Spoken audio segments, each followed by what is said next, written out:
Mori some beat. Hey, yeah. Stepping good. Wanna. Hello, beautiful people, and welcome back again to my channel. It is your favorite baby girl, Mama Dyna Ekwueme, in the building. This has been long overdue because it's been over 1 week. 1 freaking week that you guys sent in Q&A, for the 2 years anniversary and whatnot. Unfortunately, as with the hustle for this YouTube, in fact, let me just tell you people the truth here. The hustle to get Mr. Kafo to film is the same hustle where they hustle for this YouTube, because of his line of work and whatnot, it can be hard to schedule, but we move, man. We are one is we. You get me? But yeah, we have to dive right in because there are so many questions to answer, so we gotta dive right into it. Anyway, if you're seeing my face for the first time, this is Mrs. Okafo in the building, and basically I asked my family, the Dynamite family, which you are welcome to join us, you are welcome to be a member. I asked both on Instagram and here on YouTube for the Dynamite family to send me relationship questions, marriage advice, the little that I've learned in these 2 years. Just ask anything and I will be here to answer, which we're going to be answering. So if you're really interested, just grab a cup of tea, cup of coffee, anything. Fufu is allowed, you get me? Anyway, let's dive right into it. The first question that I will be answering today is, do you ever have arguments and keep to yourself for days?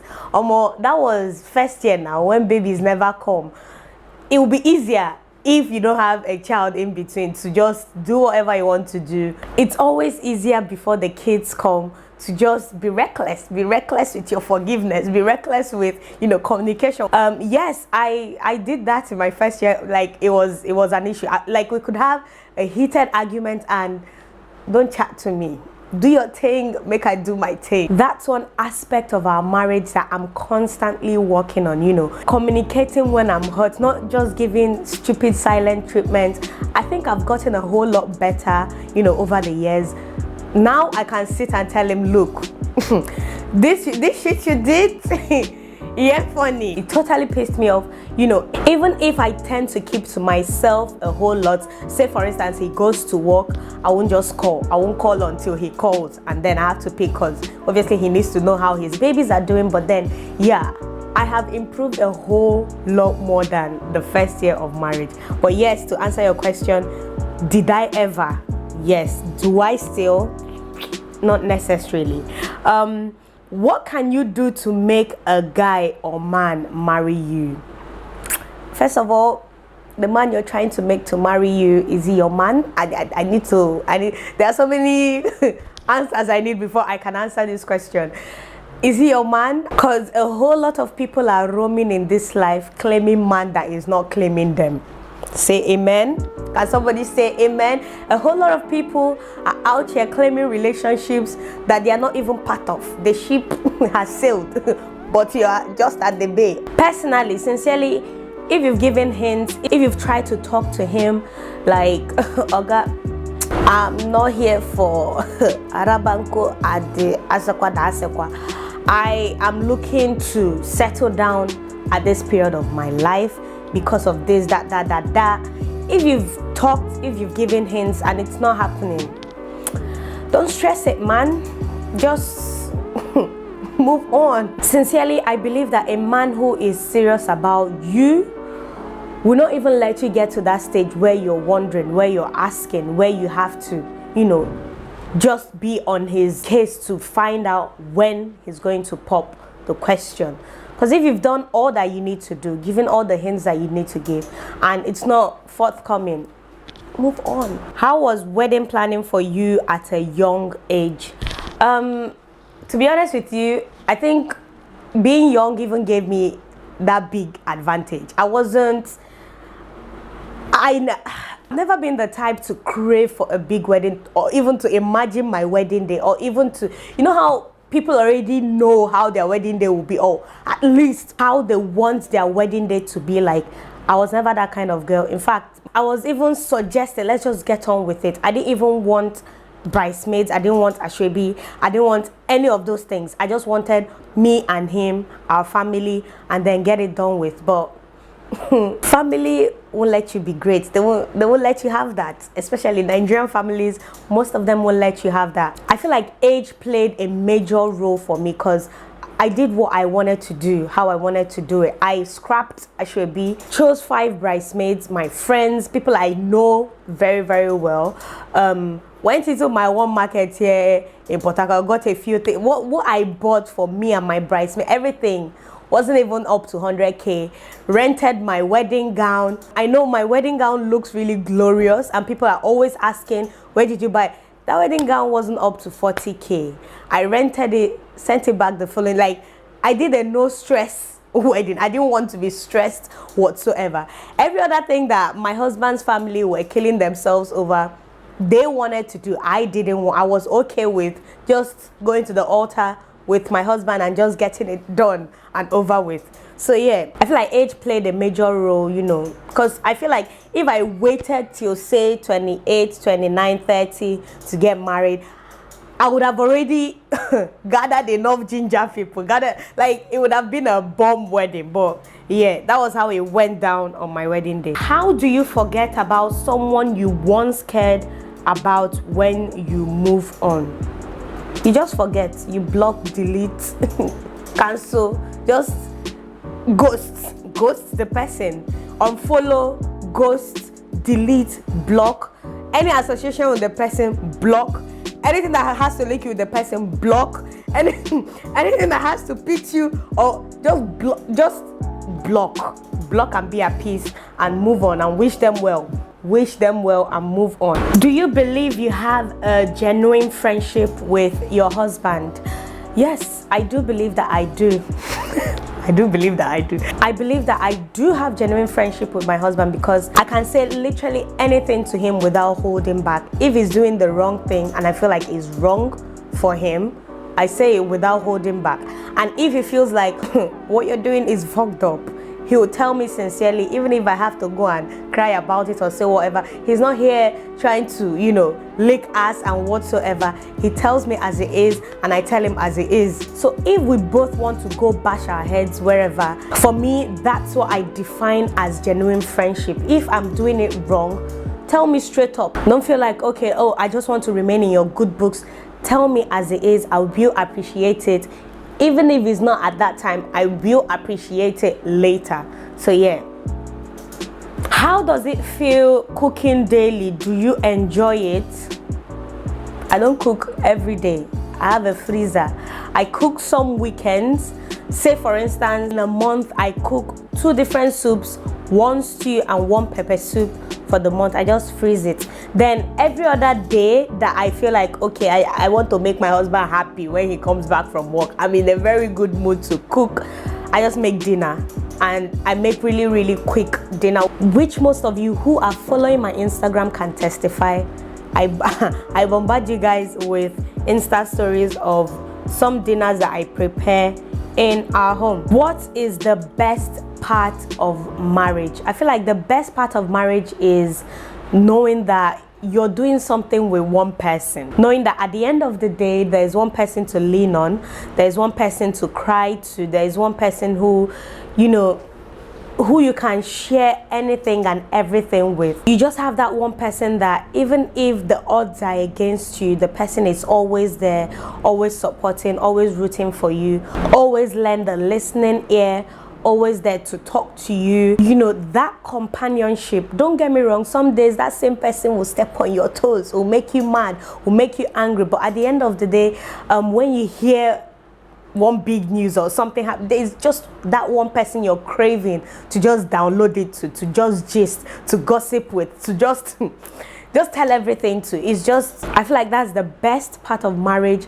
for me. With all the chaos that is happening in the world, there's just one person that you can share certain things that you can't share with other people with. Are you doing YouTube as a full-time job, or you have any side business or work apart from YouTube?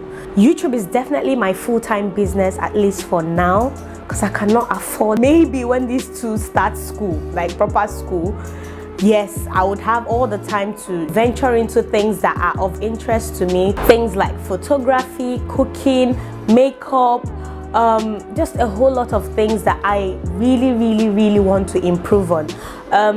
Yeah, for now, YouTube is my full-time business. Being a mom too is my full-time business. It's my full-time job. It's my day job, my day and night job. Are there days your relationship affects your content creation? Like, do you chill till you are in a good mood, or you just go ahead to create content for us? Let me ask you, auntie, any day that you have something chaotic in your life and you possibly have a 9 to 5, do you choose not to go to work just because you had a rift with someone or you had a rave or something? You don't. You just get on with it. You move. So yeah, that applies to YouTube. Some days I may not even be in the best of mood. It may not even be from my husband. It may be from the kids, frustration, or just screaming after screaming and they've obviously gone to bed or something. I will not have to sit down and create and smile and do. You have to come correct. We move. That's the key word. We move. Nothing. I just want to say I love your family. Oh, thank you. Thank you so much, Dovi. Cute.dk. Thank you. I sometimes feel I haven't flexed my single days enough to get married at 22. Is it normal? No, it's very normal. If you feel like you've not flexed, flex oh. Flex well. Me, when they start the marriage, they tell you, say, may you flex until flexing cannot flex you again. But in the situation where there is a good man that ticks, if you find yourself in that situation where you have a good suitor, decent man that ticks all the boxes, I'll say go for it. There is no flexing that you feel like you'll be flexing as a single person, that inside marriage you will end up not flexing, if not immediately, later on in life. So yeah, do not miss the opportunity to settle with a good man if you have one at that age. How to get an Anambra man to marry me from Imo State? My sister, oh, this is one question that I don't have answer to. I don't know. Most Anambra men, if you've watched my video where I was talking about that, women should not marry Anambra men, no. I shared qualities of my Anambra man that kind of applies to most Anambra men, and from the comment section, most people agreed. Most Anambra men sincerely do not like to go outside of Anambra to marry. So you just do what you gotta do. That's what I can say. If it works, fine. If it doesn't, I don't have recipe. Just be you and avoid issues with his mom.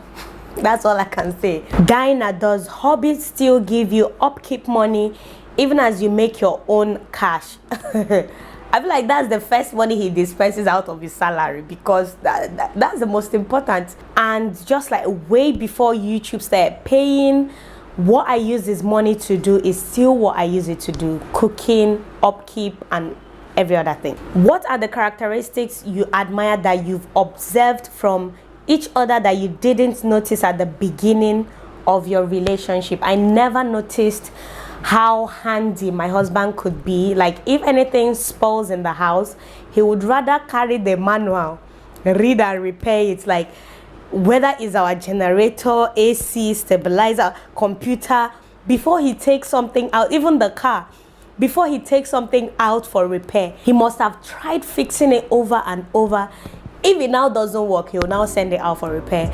I never noticed that about him. I mean, for someone who studied medicine, I least expected that, okay, my husband will have that engineering side to him. So yeah, I never ever knew that about him. And sincerely, I kind of find it sexy. I find it sexy, him repair. I don't know.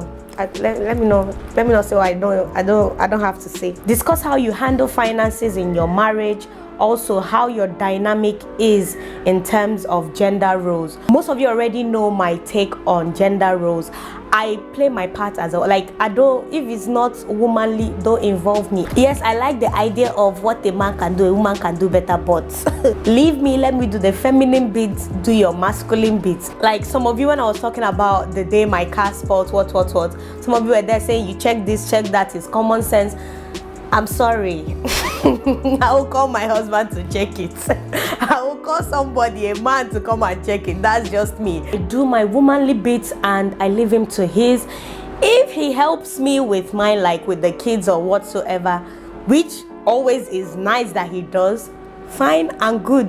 But sincerely, inside this marriage, there is a lot of roles that we women are already taking on that I will now have to be thinking about.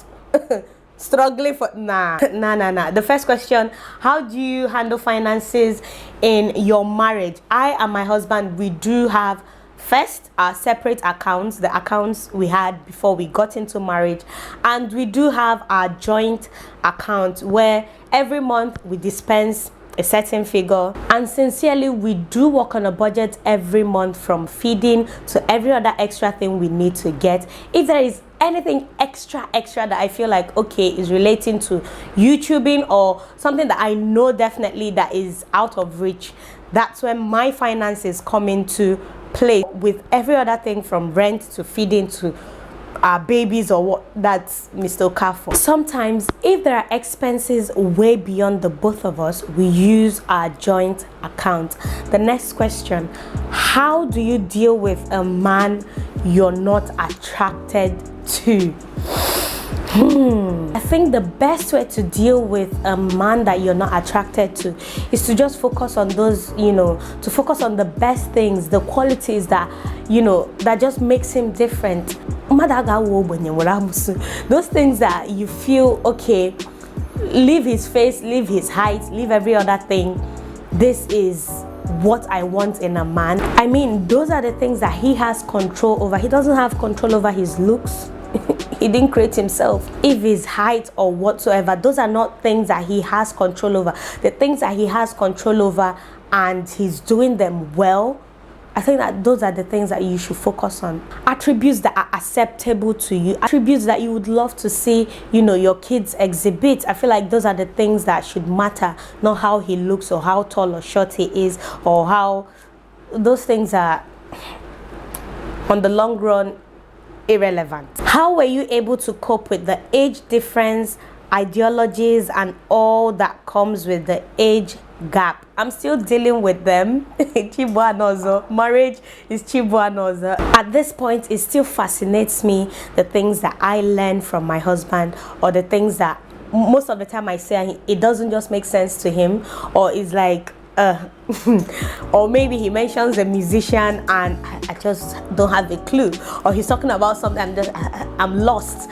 or he's just very enthusiastic about something that I'm just like, why? You just get to you get on with it.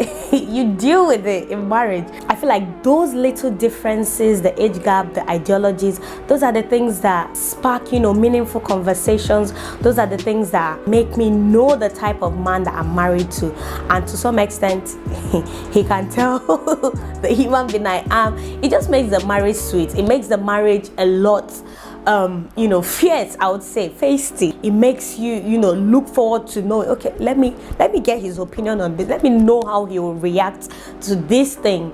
And yeah, what do you guys fight about in your marriage, and how do you resolve your differences? Just like the previous questions, those things that I'm like fascinated, like, why would you be thinking like that? Those little differences, there is a way a 30-something-year-old will be, viewing something, and a 20-something-year-old will be like, why? Like, as in, is that necessary? Those are the things that I feel like, make us argue, our different ideologies and understanding to different things and situations. How do we resolve those fights? We talk, we communicate, we talk till we get to that compromise level. Do you guys have disagreements in your marriage? I think I've talked about that.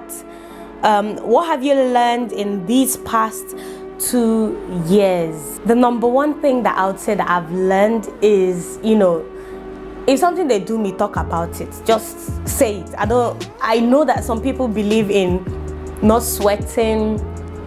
Is it not sweating the small stuff? I think that's the phrase, the way people phrase it. I'm someone that if I don't sweat the small stuff, they think they kill me inside. Then the day the bigger thing will not happen and I decide to now compile the small stuff and talk about, it will be like, okay, I've been harboring so much anger, and so I just, the way it's doing me, I talk about it. There is nothing like, okay, don't say, if this is not sitting well with me, I talk about it. I just talk about it. There's no time to be harboring and not sweating the small stuff.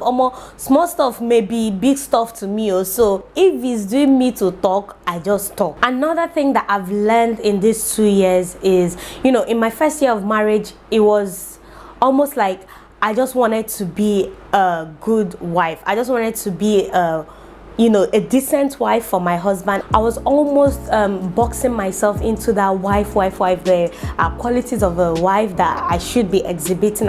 Just trying to be a good wife based on the way our marriage was set up. We didn't get to know each other for a long period of time, so it was easier for me to just get knowledge, get insights on how a good wife should be. Not fully knowing who I was living with, it was safer to just be a good wife to him.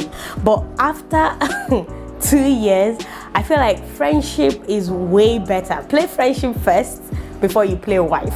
I feel like that's one thing I've learned.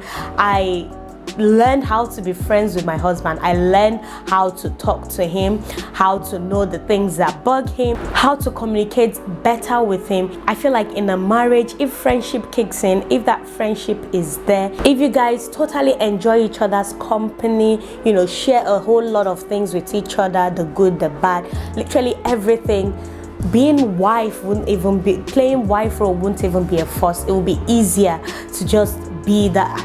I don't know if people are getting me, but yeah, those are the 2 major things I've learned in these 2 years of marriage. Are you guys planning on baby number 3, or is Nedema the final bus stop? What do you think? At this juncture, I would like to say that Nedema is truly the final bus stop, at least for now. We're not talking about babies. We just want to focus on raising these 2. Things cost. If you don't know, things they cost inside this Nigeria, inflation and all of that. It's not just the financial burden, but then psychologically, 2 kids for now is is draining. Is absolutely draining. At least for now, I feel like we have it balanced, boy, girl. What else are we looking for? So yeah, no more kids for now. Dyna, as a successful YouTuber that you are, do your hobbies still give you money for your personal? I think I've answered this question. When are we expecting our baby number 3? I think I've answered that one as well. The last but not the least question that I'll be answering today, because this video has been a long one, please explain the process of how an arranged marriage works in Nigeria. It is not common to me. Could you have said no to the marriage? When I say arranged marriage, it's not like forcefully. I mean, to be honest with you, inside this Nigeria, there is the north and there is the south. There is arrangements that the northerners do, and there is arrangements that the southerners do. When it comes to 2 consenting adults, I feel like that's the one southerners do more than northerners. It's not a case of you must say yes. It's just try and see, connect and see. Even friends do it to each other. It's almost like you hooking your friend up with your friend, something like that. That's exactly how it is. Maybe this family knows this family. Oh, I have a daughter, I have a son. Exchange number. This one tries to persuade the son, this one tries to persuade the daughter. If it doesn't work, everyone goes about their way. If it works, if it clicks, fine. Our case was between my mother and my husband's mother, my mother-in-law, and it worked. And here we are 2 years later, 2+ years later. I know most of you are waiting on the how we met video. It is coming, bear with me. Anyway, Anyway guys, we've come to the end of this marriage Q&A. What did you take out of this video? Share with me your thoughts on the different questions that were asked and the answers that I gave. Share your different opinions with me. You don't need to agree with me. That's the good thing about YouTube. Share with me in the comment section. How long have you been married? Are you a newlywed? Are you thinking of getting married? Are you scared of marriage? Share with me in the comments. I would really love to know. If you absolutely enjoyed this one, give it a massive thumbs up. Subscribe to my channel, and hopefully I will see you guys in the next one. For now, bye.